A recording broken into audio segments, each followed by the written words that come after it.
Kylian Mbappé voulait l'Atlético de Madrid parce qu'il n'a pas envie de voyager très loin. Alors, chose dit, chose faite, Real Madrid, Atlético de Madrid en huitième de finale, qu'est-ce que j'en pense? Ce tirage déplaît à beaucoup de gens parce qu'ils voulaient un match Real Madrid-Bayer Leverkusen, comme quoi le futur entraîneur du Real Madrid qui affronte le Real, et avoir un point de vue depuis l'extérieur, ça aurait fait du bien au Real Madrid.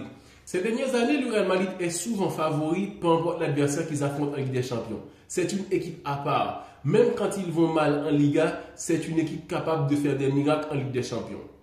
Mais ils vont affronter l'Atlético de Madrid, une équipe qui joue avec une défense très vaste. Le Real Madrid a des attaquants qui vont très vite, ce qui veut dire que le Real aura besoin plus de justesse dans les petits espaces. Un joueur comme Vinicius sera un joueur clé pour un match pareil. Un joueur comme Rodrigo aussi. Et Mbappé, il aura besoin de jouer le rôle de vrai neuf comme ça a été contre City.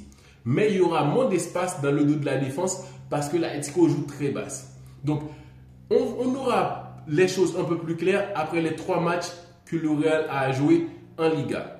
Il y a beaucoup de raisons pour cela parce que le Real a montré un très beau visage en Ligue des Champions contre City.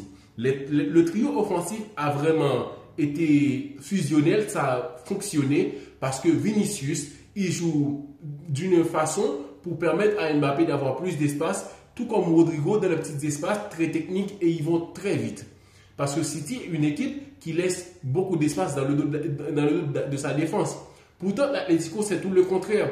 Pour battre l'Atlético de Madrid, il faut avoir un joueur déstabilisateur comme Vinicius, comme Rodrigo, qui font le taf. Et Mbappé, à son tour, n'aura qu'à être efficace devant le goal.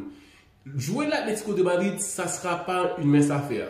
Mais quand je vous parle que le Real Madrid, il faut attendre un peu pour dire que si ça va être chaud contre l'Atlético de Madrid, c'est parce que ce beau visage qu'a montré le Real Madrid avec le trio qui fonctionne, c'est que si dans ces 3 matchs-là, contre Girona, contre la Real Sociedad, contre Betis, 3 matchs contre 3 équipes qui vont poser des vrais problèmes aux Madrilènes. Donc là, est-ce que le trio offensif va encore frapper?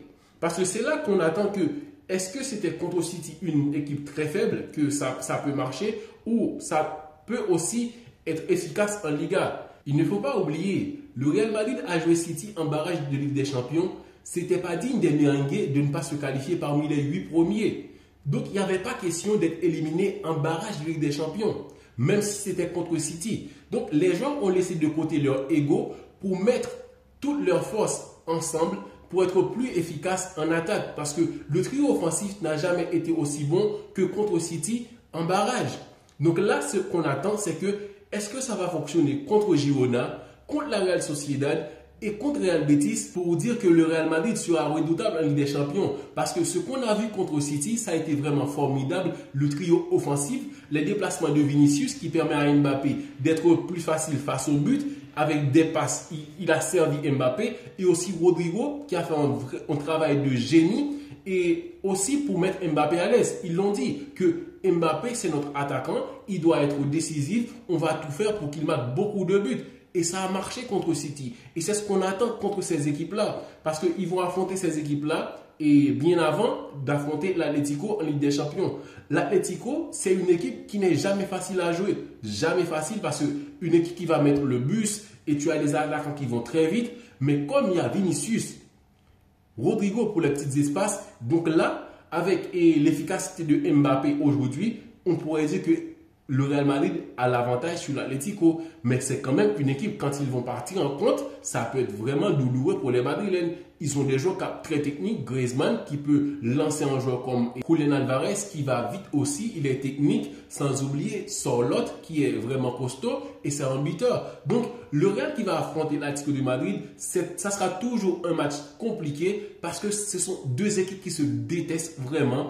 Et la façon de jouer de l'Atlético de Madrid déplaît à beaucoup de gens parce que cette équipe-là, dans son effectif, a beaucoup de joueurs très techniques, capables de retenir le ballon, mais ils décident de jouer différemment dans le chaos. C'est aussi quelque chose que le Real Madrid aime beaucoup, de jouer dans le chaos pour déstabiliser le style de jeu de l'adversaire.